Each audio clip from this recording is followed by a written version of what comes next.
My name is Travis Allen, and today I'm announcing that I'm running to be your next California Republican Party chairman.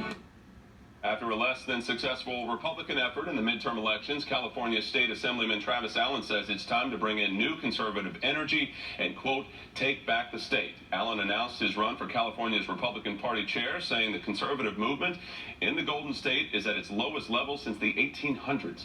For too long, the California Republican establishment has told us that we must look more like Democrats in order to be elected in the state of California. This sort of backwards thinking has lost seats and races across the state. If elected, Allen says that he'd create a program called California 100,000, in which 100,000 Republicans would donate $10 a month to increase Republican voter registration in the state. During his run for governor in 2018, the Huntington Beach native gained a large following with 50,000 volunteers, 500,000 followers on social media. That election for California Republican Party chair will take place in February. And joining me now is California State Assemblyman Travis Allen. Travis, thanks for being here. Thanks so much for having me on. All right, now we're just a little more than a week after the midterms. It's still fresh in a lot of Republicans' minds, especially California Republicans. But some say that the Republican Party in the state of California has made some major strides recently with some pushback on some of these sanctuary policies in some of these communities like Los Alamitos. But you say, as you're running for chairman now of the party, it's not enough. What's your driving force right now? I was born in San Diego, California, right here. You know, I'm a California native. I'm actually in the Guinness Book of World Records for riding the biggest surfboard ever created in Huntington Beach, California. How did I not know that? Yeah, right. You know, it's okay. It's okay. But I love this state. I love this place. My parents have left. They're in Oregon. My brother's left. He's in Arizona. My best friend lives in Texas. And right after the midterms, another one of my great friends left for Texas again. I don't want to leave my state. This is my state. And this is why I got involved in politics back in 2012. California has been running in the wrong direction for decades now. And what we just saw with these latest midterm results, which were, I mean, abysmal by any stretch of the imagination, is that the California Republican establishment has left the average California Republican far behind. We must re-energize the party because California is a one-party system today. We have to have both sides of the table, and that means we're going to have to rebuild the Republican Party in California from the ground up by Republicans for Republicans. And all right, so it sounds like it's an uphill battle. I think anyone from the outside looking in would agree with that.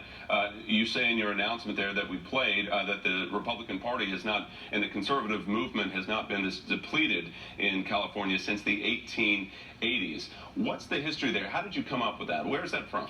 Well, you know, these are just the facts. You take a look at all of the executive offices of California. They are all Democrat. We have one Republican Board of Equalization member. His name's Ted Gaines in Northern California. Everyone else is Democrat. The Assembly has 80 members. Only 20 of them now are Republican. The California Senate has 40 members. Only 12 now are Republican. That means that both houses are underneath that superminority status, so the Democrats can continue to raise taxes without any Republican input. And then on the congressional side, it is even worse. We have 53 congressmen in California total. We used to have 14 Republicans. After last Tuesday's election, it looks like we may only have 8. This would be the largest loss of congressional seats for Republicans on a relative basis probably ever in the history of our state. So look, the numbers they're abysmal, and they are a direct relation. It is directly because the Democrats spent tens upon tens of millions of dollars in California, led by Michael Bloomberg out of New York City and led by Tom Steyer out of San Francisco. And you better believe George Soros money was in there as well. But it was also a failure of the Republican Party to do broad-based, statewide voter registration, which they have not done for at least a decade. Well, and voters, you said the numbers are there. They were abysmal, as you just said. You've got this program, if elected, California 100,000. I believe that's the name of it, California 100,000. What is it, and what effect would it have on the next election? I know we're just fresh off this one. You've got some time before the next one, but what effect would California 100,000 have? Very simple program. It takes 100,000 Californians giving $10 a month, that's 2 cups of coffee, to do direct voter registration across the state of California, both online voter registration as well as a bounty program, so all of the Republican organizations can get their friends and their family to register Republicans. what it really is used for is to mobilize the base of Republicans in California and all of those independent voters in California that are so disenfranchised, bring them back in to grow our party from the ground up. You see, a lot of California of Republican establishment types have been throwing a Hail Mary pass. They're always looking for the next old rich person to try to get some kind of massive office in California, and they've been failing for 20 years straight. Schwarzenegger was the only exception there. What they have neglected to do is they have neglected the average Californian, just a hardworking Californian that wants to have a two-party system, a little bit of balance in the state, maybe some decent representation, some lower taxes, and some strong borders. And you don't get that unless you empower the base. You don't get that without voter registration. So the California 100,000 is a very simple program that is designed to engage every single Californian that's Republican, independent, believes that we should have two parties at the table, and get more Republican voters in California directly into the Republican Party. A lot of voters energized in this past election with an effort like that. Of course, that should continue to build. So that could be good for Republicans in California. Now, what did you see in this midterm election? I know that a lot of negative press has been out there about how California Republicans performed, but what did you see in this midterm election that might have been hopeful for you to see? Was there a candidate, a rally, or an instance that gave you some hope that there's a spark there? Well, in all fairness, I did run to be governor in California, and we made it to the primary. I came in fourth. Unfortunately, I was the guy that supported President Trump in the race, and he had endorsed the other guy. The other guy didn't end up doing too well, which is too bad, because I campaigned for him as well. But when I was on that campaign trail, I can tell you the hope and the optimism of Californians across the state was incredible. We saw Californians that said, look, every night I see on my TV Nancy Pelosi, I see Chuck Schumer, I see California turning into a sanctuary state and raising our taxes without our approval. And they know that this is wrong. They did not want Gavin Newsom to be governor, and they certainly didn't like Jerry Brown. And they turned out by the thousands. So I'll tell you that California has over 5 million Republicans. That's more than any other state in the union. And if you take a look at the election results, California Republicans consistently get about 40% in the governor's races, which means that even though state registration numbers are about 25% for Republicans, when it comes to the big statewide elections, we get about 40%. So the action is there, but it's in the real people of California. And that's where the hope is. It is to bring the Republican Party out of the elite, overpaid consultant class in Sacramento and bring it back to your local community and say, you know what?